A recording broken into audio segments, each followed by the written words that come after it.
이 시간에는 김영석 교수님의 강연을 듣는 순서입니다.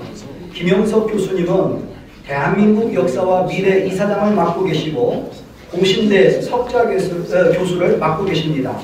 김영석 교수님께서 좌파 세력들이 대한민국 역사를 어떻게 왜곡시켜 왔는지 강연을 하실 때 귀한 강연을 듣고 많은 교육이 있었으면 좋겠습니다. 교수님을 박수로 모시겠습니다.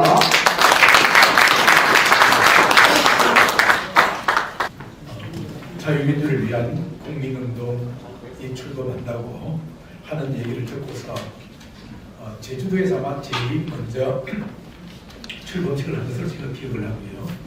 그 다음에 이제 대구에서 두 번째 출범식을 할 때 그때 제가 가서 강연을 했습니다. 그런데 이제 어느덧 전국을 한 바퀴 다 돌아서 아마 이제 세월이 마지막 순번인 것 같습니다. 저한테 한 20여 분 동안 강연을 하라고 말씀하셔서 제가 가급적 이제는 20여 분 남짓 여러분들에게 대한민국을 어디로 가고 있는가 이런 제목으로 말씀을 전하려고 합니다.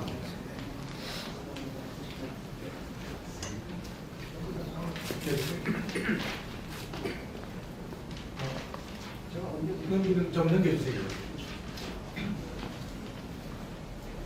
예, 좀 넘겨주십시오.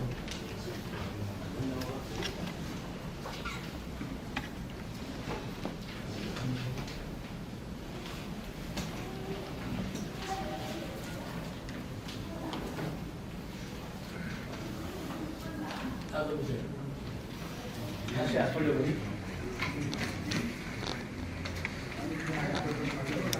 예. 올리면 되는데, 네.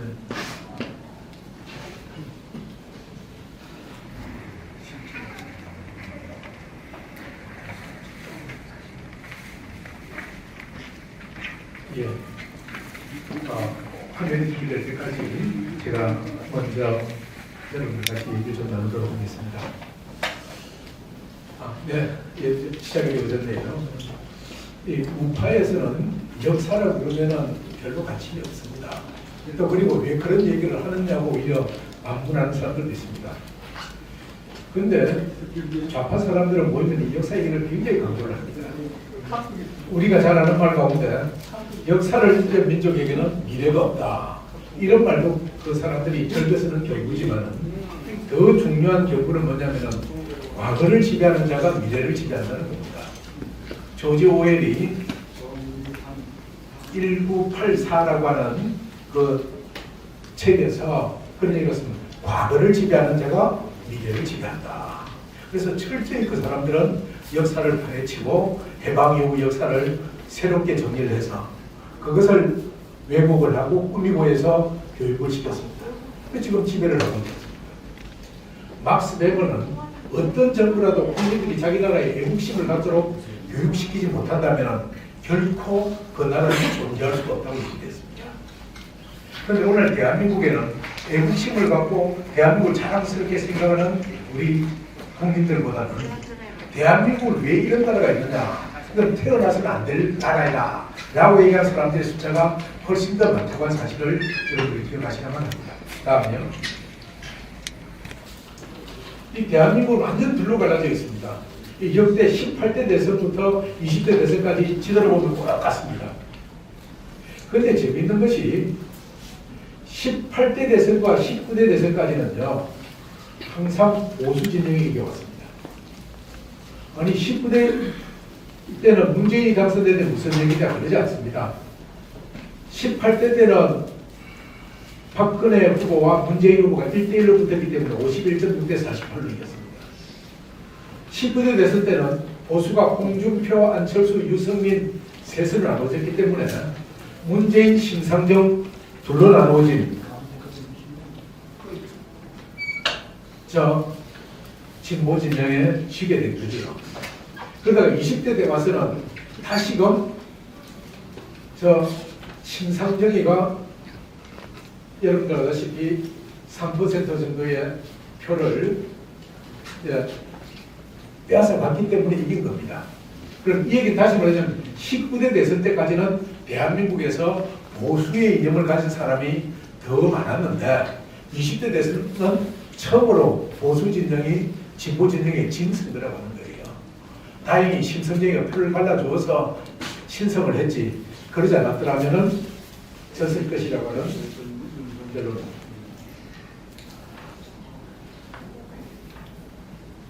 네, 그래서 여러분들 집집마다 다 그러시겠지만은 대한민국에는 60대 이상과 이 세대별로 너무 생각의 차이가 많지요. 전혀 다른 생각을 하고 있죠. 그래서 지난 선거 때는 이 60대와 2030 세대가 4050 세대를 보이었다. 그래서 세대별로 연합전선이 구축돼서 이겼다. 이렇게 조직들을 합니다. 다음요.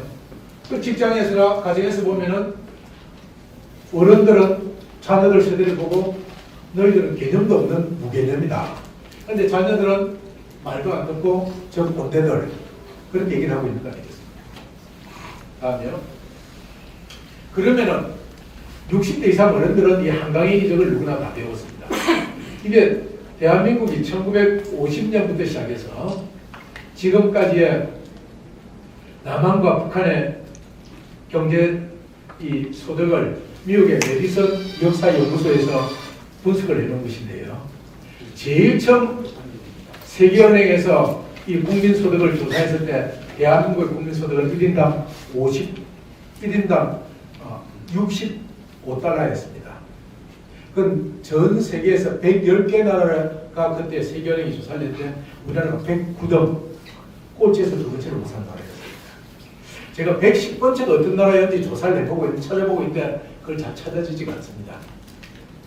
그랬던 대한민국이 이제 세계 7대 경제대국으로 올랐습니다. 북한은 계속 제자리 그림을 하고 있어서 이 오늘 대한민국의 이 상황을 한강의 기적이라고 하는 것을 가서 우리 자부심을 가지고 우리는 한강의 기적을 이루었을 때다. 우리 그런 자부심 속에 살고 있지 않습니까? 그런데 우리 자녀들은 또 특히 이 젊은 세대들은 그렇게 생각하지 않습니다. 대한민국은 헬조선이다. 지옥조선이라고 합니다. 지옥이라고 합니다. 그래서 애들이 연애와 결혼과 출산을 포기했다. 삶고시대다. 거기에다 덧붙여서 뭐 주택 문제다 뭐다 해서 뭐 7포 세대다 말들이 많지 않습니까? 더 큰 문제는 출생아 숫자가 이렇게 급속히 줄어들어서 특히 이 자리에 58년 개띠들이 있는지 모르겠습니다만 58년 개띠들은 1년에 100만 명이 넘게 출생을 했습니다.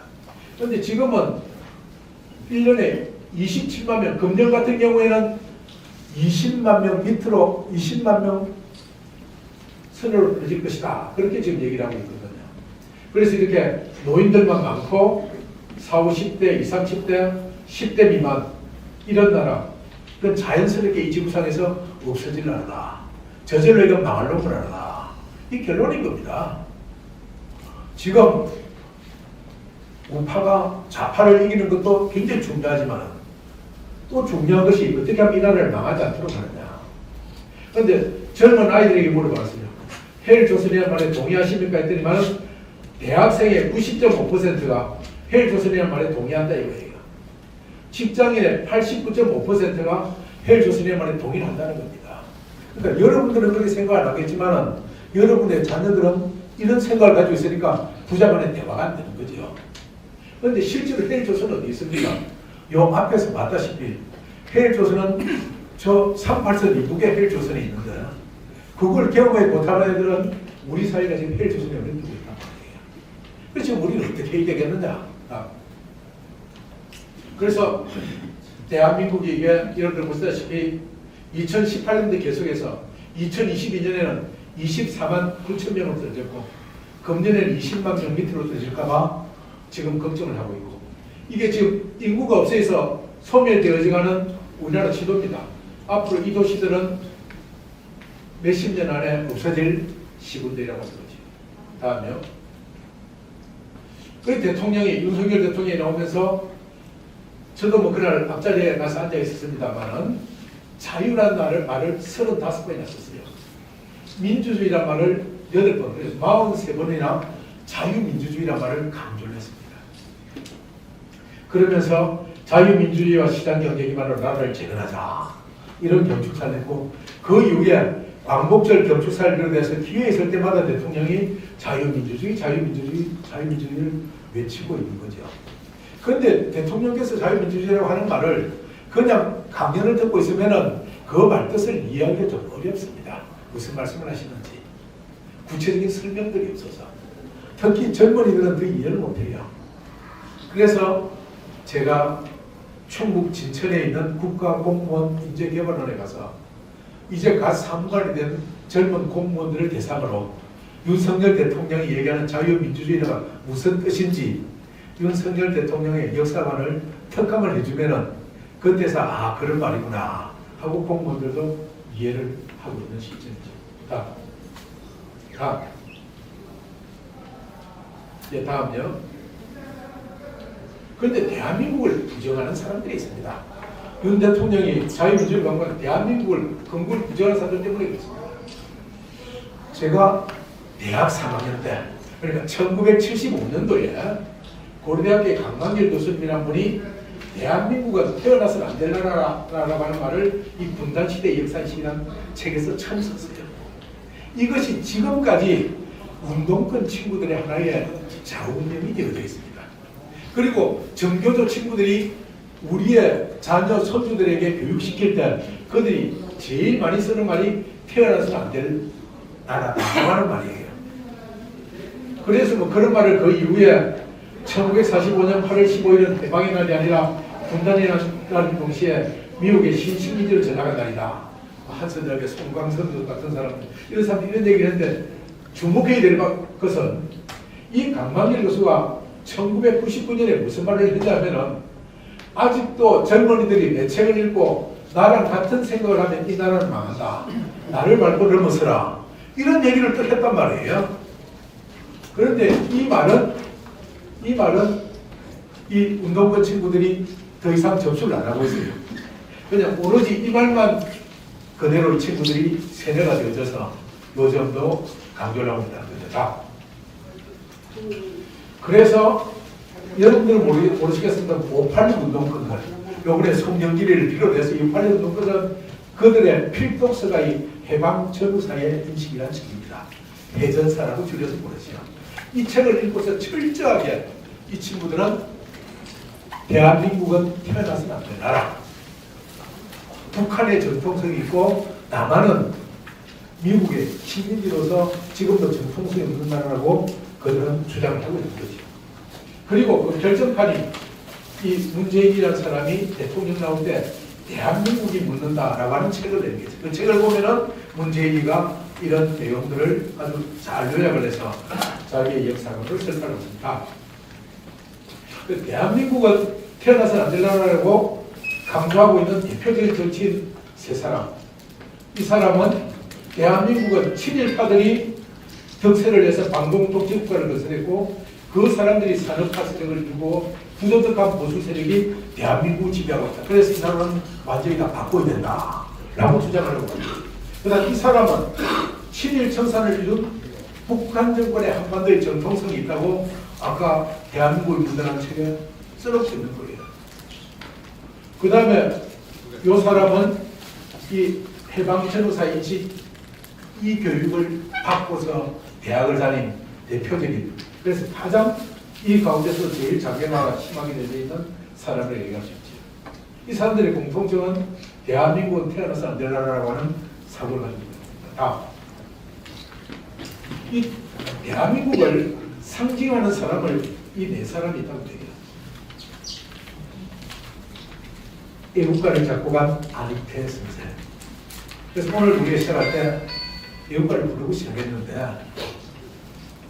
여러분들이 아시겠죠? 애국가는 원래 1907년에 감리교에서 발행한 찬미가라고 하는 찬송가의 15장으로 되어진 책에 14장을 나눈 게 애국가예요. 그런데 거기에 보면은 오늘날과 가사가 똑같아요.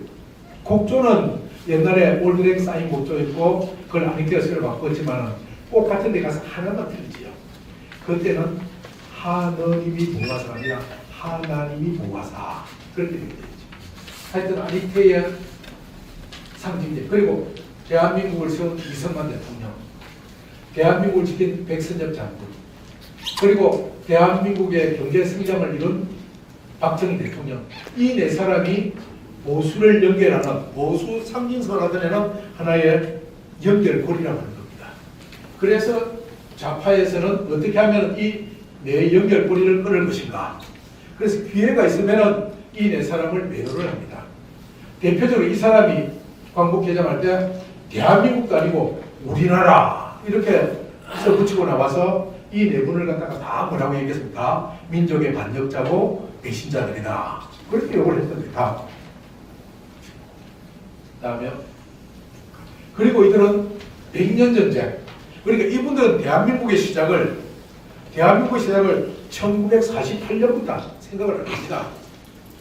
1894년에 동학 전쟁부터 시작해서 1980년에 광주 민주화운동 5.18이라는 때까지 100년 동안의 역사가 대한민국의 민주화를 위한 투쟁의 역사로, 그러니까 100년 전쟁을 그들은 해서 이런 다큐멘터리를 만들어가지고 막 보급을 하지 않습니까? 그래서 유튜브 보면 수백만 명씩 구독을 해줍니다. 그래서 이렇게 거기에 보면은 이승만 대통령은 반역자라고 나옵니다. 박정희 대통령은 스네이크박. 이렇게 그들은 우리 이승만 대통령과 박정희 대통령을 대표적으로 비하를 하고 있습니다. 그런데 이제 박민식 장관이 이승만 건국 대통령 기념관을 세우겠다고 했더니만 이제 그때부터 국회 안에서 정부는 이승만 기념관 건립을 중단해라. 국회에서 예산을 한 푼도 줄 수 없다. 라고 해서 이제 전쟁이, 이념전쟁이 시작이 된 거죠. 그래서 광복회관에 가면 이렇게 해서 붙여놓고 있어요. 대한민국 105년. 그래서 이제 우파에서 가서 대한민국 건국일은 언제입니까? 이종찬 씨의 생일은 언제인가요? 당신이 태어난 날인가요? 당신이 잉태된 날인가요? 이렇게 카드를 붙여. 이거 이제 철거가 되어져 있습니다만, 이거는 국가가 생기려면 제일 기본이 되는 게 영토와 국민과 주권이 있어야 되는데 그걸 일본한테 다 뺏겨버렸잖아요. 그래서 역사학자 입장에서 뿐이 아니라 어느 누구도 상식 있는 사람이 볼 때는 도저히 성립될 수 없는 얘기인데 아직도 이렇게 자랑스럽게 붙여놓고 있다는 거죠. 이건 대한민국이 역사가 잘못되고 완전히 지금 잘못 교육을 시키고 있다는 겁니다. 그래서 이인호 교수 같은 사람은 아니 정권이 바뀐데도 불구하고 아직도 대한민국은 태어나지 말았어야 할 나라로 주장하는 맹목적 통일주의자들의 그런 얘기를 또 하고 계십니까? 하고 이제 반박을 하고 있지 않습니까?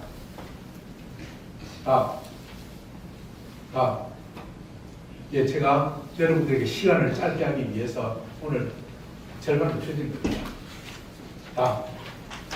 다음에요. 자, 1945년 8월 15일의 의미는 본래 이 해방이라는 의미가 있습니다. 그래서 이 다음 장이요. 요 앞에 장. 요 앞에 거. 그래서 원래 1945년 8월 15일이 됐을 때는 농바닥에다 이렇게 팻말 하나 꽂아놓은 게 38선이에요. 이것도 할 수 없는 데는 길 한복판에다가 그냥 이렇게 38 써놓은 이게 남북한의 경계선이었어요. 그래서 우리는 1948년 8월 15일에 왜 국가가 독립되었다라고 얘기를 하는지 그 의미를 우리는 여기서부터 이해를 해야 된다고 하는 겁니다. 다음이요. 대한민국의 가장 유명한 독립운동가는 누굽니까? 우리 국민들 누구를 제일 유명한 독립운동가라고 생각을 하고 있을까요? 다음.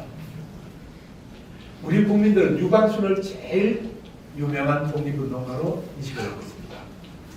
이거는 문화관광체육부에서 빅데이터를 5년 동안 빅데이터를 분석을 해보니까 압도적으로 유관순을 제일이에요. 두 번째가 김구, 세 번째가 안중근, 네 번째가 이승만. 이런 식으로 우리 국민들은 인식을 하고 있습니다. 그런데 다음에요. 이 유관순 그리운 미친년 간다. 3.1절에 그때 당시 여당 민주당의 이병훈 의원이 자기 페이스북에 올렸어요. 이병훈 더불어민주당 의원이 3.1절 맞아 일제히 한국의 분쟁에 있었던 선열들을 기리며 시한편을 올린다며 유관순 열사를 미친년 등으로 표현한 시를 올렸던 논란을 빚었다. 미친년 시 올리며 이재명 선열의 뜻 받을 것. 이 의원은 이렇게 해서 우리는 그 정신을 이어받아서 이번 선거에 임하겠다고 올린 것이 중앙일보 3월 1자 기사의 일면에 나온 겁니다. 그러면 이 시는 무슨 시냐? 정호성이라고 하는 시인이 이런 시를 썼어요. 그리움 미치면 간다. 햇빛 속을 낯지나며 간다. 쫓는 놈의 그림자는 밟고 밟으며 덜풀 따다 촉가리씩 나눠주며 간다. 그리움 미치면 기어이 간다. 이 땅의 발전마다 입맞추며 간다. 여러분들 이게 시 같습니까? 이 시를 지은 시인이 그 정신 나간 사람 같지 않아요? 그런데 이런 걸 갖다가 아이들에게 교육을 시키고 있는 거예요. 그래서 이 사람이 슬픔이 기쁨이에게라고 하는 시집에는 유관순에 관한 시가 9편이 나오는데 보십시오. 제목이 그리움 미친년 간다, 여인아, 바람난 어머니, 창녀, 술집 잡고 헤매는 운동이, 먼지, 창녀. 유관순이 왜 창녀입니까? 18살의 나이에 독립운동하다가 서대문 형무소에 숨져간 유관순을 창녀라고 빗대어서 이런 시를 써놓고 이런 시를 아주 좋은 시라고 그렇게 또 국가기관에서 발행한 책에서 추천을 해놓고 이게 대한민국의 현실이에요. 그런데 이런 내용을 아직도 정권이 바뀐 지 3년이 다 돼가지고 고치지를 못하고 그런 게 있는 것조차도 모르는 것이 정부 당국자들이니까 얼마나 한심합니까? 그래서 이런 민간운동이 필요한 겁니다. 민간 차원에서 그런 걸 지적을 하고 정부에다 요구를 하고 그래서 공무원들이 정신 차릴 수 있도록. 다음이요. 그래서 이거는 한국학중앙연구원이라는 국가기관에서 한국민족문화대백과사전이라고 하는 걸 만드는데 그 속에 이런 시는 문학의 대중화, 문학의 재변에 크게 기여한 시집이다. 작자는 가난하고 소외되고 까다로운 위로가 필요한 사람들에게 다정다감한 서정교훈으로 위로와 평안을 주는 시를 선사하면서 이게 국가기관에서 국가 예산을 써서 만든 우리 민족문화대백과사전에 이렇게 소개되어 있는 거예요. 이런 청녀 같은 이런 시들을 쓴 시인을 제가 충청도 가서 충남 기독교 청년합회 출범식에서 제가 이 강연을 했더니 그분들이 기겁을 하더라고요. 이분 지난번에 4.3 사건에 대해서 제주 4.3 사건은 명백히 북한 기술성을 지시해 촉발되었다. 김씨 사건에 몸담았다가 기술한 사건 무한한 책임을 느끼며 희생자들에게 무릎 꿇고 용서를 구한다. 이게 맞는 얘기입니까? 틀린 얘기입니까? 맞는 얘기입니다. 이건 제가 역사학자 입장에서 양심을 고려하는데 틀림없는 얘기거든요. 그런데 다음 절요. 그런데 각계의 반응이 어떻게 나왔습니까? 언론에서는 이미 진상보고서가 나와 있다. 역사학계에서 합의가 되었다.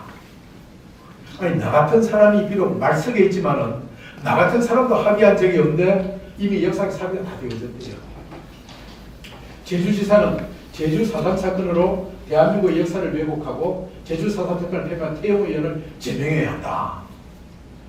민주당에서 뭐 이런 거 마찬가지. 그런데 국민의힘에서도 윤리위원회에 회부해야 되겠다. 또 5.18 역사 왜곡 처벌법이 있는 것처럼 5.18에 대해서 함부로 비방하면 여러분들 법적으로 처벌받습니다. 그런데 4.3도 처벌법을 만들어서 함부로 4.3 사건 때 남노당 당원들을 헬기라고 욕하면은 앞으로 처벌하는 법을 만들자. 이게 이런 현실. 우리 김 목사님 제주도에서 오셨으니까 4.3 사건 잘 아실 거 아닙니까? 자, 그런데 제주 4.3 사건 진상보고서 아까 결론이 났다고 그랬잖아요. 막상 제주 4.3 사건 진상보고서는 이렇게 나와 있어요. 이것은 제주 4.3 사건의 목적에 따라서 유족들의 명예회복에 중점으로 작성되었고 제주 4.3 사건의 정치에 대한 성격의 역사의 평가를 내리지 않았다. 이건 후세 사가들의 몫이라고 생각합니다. 역사가들이 후세에 판단해주지 우리는 근데 결론을 안 내렸다고 했는데 이미 결론을 내렸다고 태영호 그러니까 저는 역사를 왜곡한 놈이니까 윤리위원회에 처벌한다. 아까 김선동 의원 같은 사람이 앉아 있어야 되는데 국민의힘 국회의원들이 이런 내용을 아는 사람이 아무도 없어요. 다.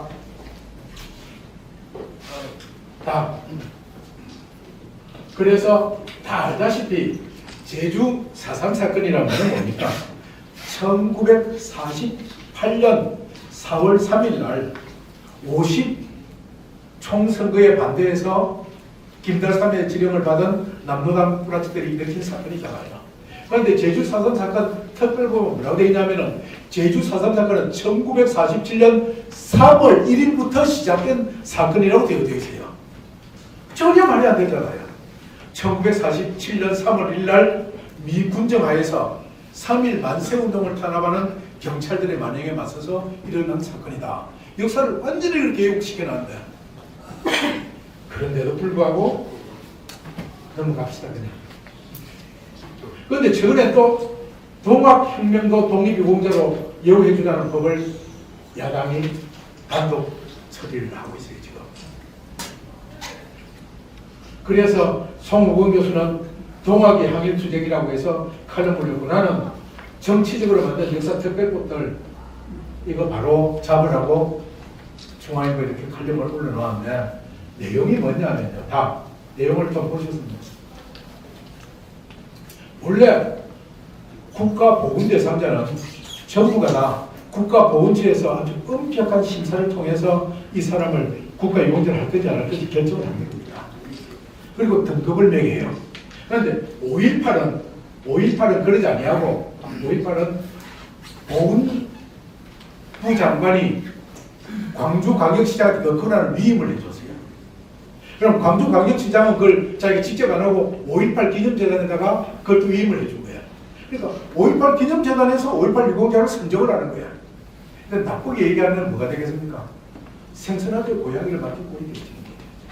게다가 인후보정제다라는 말은 뭐냐면은 국가유공자에 대한 아주 엄격한 서류 심사가 필요한데 이 앞에 계신 분이 그런 서류가 없어요. 그러니까 이미 5.18 유공자인 그 옆에 계신 친구분이 두 사람만 보정을 써서 이 사람 그때 5.18 때 같이 운동해서라고 말만 해주면은 그걸 인정을 해준 제도야.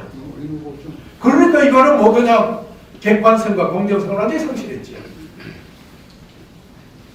그런데 이번에 동학특별법은 뭐냐면은 이렇게 해서 모든 국가유공자들은 담대해요. 그 다음에 또는 6.25 국가유공자는 자녀대까지만 해준 데 비해서 독립유공자는 오래되기 때문에 3대까지 해줍니다. 근데 동학은 고손자까지 해주래요. 고손자까지. 5대손까지. 지금 이미 정읍시로부터 매달 10만 원 받고 있어요. 그런데 또 국가보훈처가 5대손까지 국가유공자로 인정을 해서 국가에서 돈을 또 이중으로 주라는 거예요. 저는 제 아버지가 6.25 전쟁 때 참전하셔서 공을 세우시고 지금 대전 현충원에 계세요. 그래서 자녀 중에서 딱 한 사람만 국가유공자 유족으로 제가 한 달에 7만 원씩 그것도 작년부터 받습니다. 그런데 동학 유족들은 고손자들까지 정부와 지자체가 이중으로 해주라고 하는 게 이 법이에요. 그런데 지금 국민의힘이 무슨 말인지도 모르고 그걸 찬성을 해주려다가 지금 브레이크가 걸려 있어요. 또 이번에 홍범도 장군 얘기와 정율성 고문 얘기 이거 뭐 이런 데 식물만 잘할 것이고 넘어갑니다. 예, 이것도 넘어갑니다. 지난 정권은 아주 지긋지긋하게 이 애국가를 바꾸려고 했어요. 애국가를 바꾸고 무슨 노래를 정하려고 그랬냐. 처음에는 임을 위한 행진곡. 그걸 갖다 또 애국가를 하려고 그랬어요. 그러다 국민들이 반대하니까 그 다음에 이순남이라는 사람이 지은 인민해방가라는 노래가 있어요. 그걸 갖다가 또 애국가로 하려고 그렇게 하다가 그때 우리 국민들이 그걸 못하도록 막은 거예요. 왜냐하면 그렇게 방송에서 안익태는 친일파고 나치주의자고 그래서 애국가를 바꿔야 된다고 막 나팔을 불었음에도 불구하고 국민 여론조사에 보니까 바꾸자는 사람은 24%밖에 안 되고 바꿔서는 안 된 사람이 58.8%. 거기에다가 모르겠다는 사람까지 하면은 우리 국민의 4분의 3이 애국가 바꾸는 걸 반대하는 거예요. 다음. 그래서 우리가 이렇게 잘못된 역사를 아이들에 가르치면은 우리 아이들 마음속에는 뭐가 남겠습니까? 우리 아이들 마음속에는 이 나라는 참 나쁜 나라야. 제주 4.3 사건도 배워봐도 그렇고 여순 사건을 배워봐도 그렇고 5.18을 배워봐도 그렇고 전부 국군은 뭐한 사람들이 전부 국군은 불쌍한 시민들을 학살한 나쁜 사람들이야. 그래서 그런 국가를 인정할 필요가 없어. 대통령, 이승만 대통령, 박정희 대통령 국가의 반역자들이야. 그래서 빨리 이걸 갈아치워야 돼. 그렇게 배우다 보면 우리 아이들이 이 나라를 사랑할 마음이 없어지는 거예요. 그래서 아까 막스 웨버가 얘기한 것처럼 자기 나라를 사랑할 줄 모르는 국민들은 국가는 그 나라를 지킬 수가 없는 거예요. 지금 그 지경에 우리나라가 와 있습니다. 인구가 줄어들어서 나라가 망가지고 정신이 그렇게 되어져서 지금 국가관이 다 흔들어져 있죠. 그럼 이걸 갖다가 바로 세울 수 있는 것이 누구냐? 그것이 우리 국민들이 여러분들이 여러분 손주들과 대화를 나누는 겁니다. 저도 초등학교 다니는 우리 손주들이랑 대화를 나눠요. 그런데 문제가 생긴단 말이에요. 할아버지 학교에서는 그렇게 안 배운대요. 할아버지가 가르친 대로 얘기를 하려고 해서 시험을 보면은 사회시험에 틀리게 되어져 있단 말이에요. 내가 한마디만 마칠까요?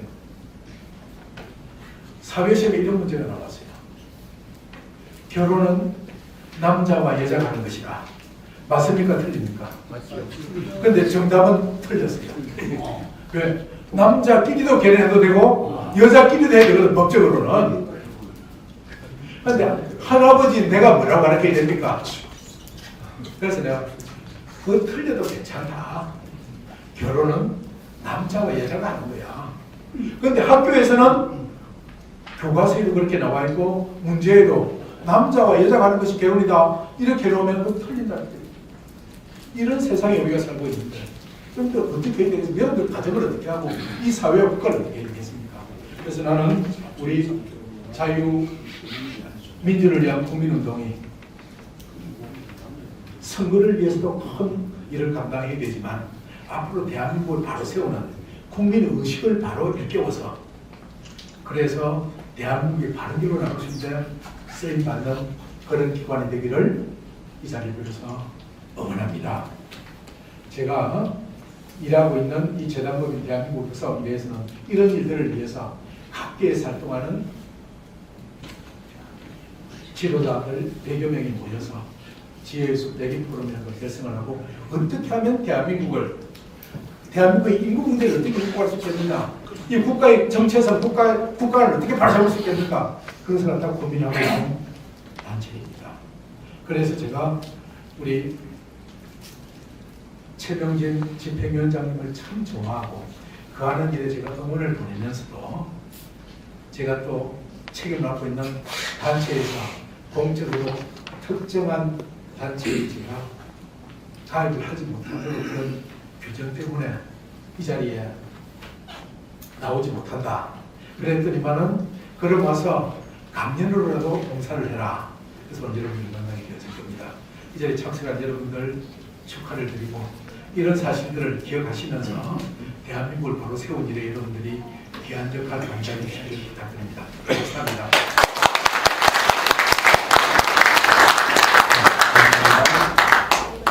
교수님의 명강의를 들으면서 공부하는 우파가 되어야 되겠다. 그리고 대한민국의 현실이 역사 왜곡이 참 심각하구나. 그리고 우리 시민단체를 비롯해서 우파들이 치열한 싸움을 싸워야 되겠구나 하는 생각이 들었습니다. 귀한 명강의를 해주신 우리 김영석 교수님에게 다시 한번 감사의 박수를 드리겠습니다.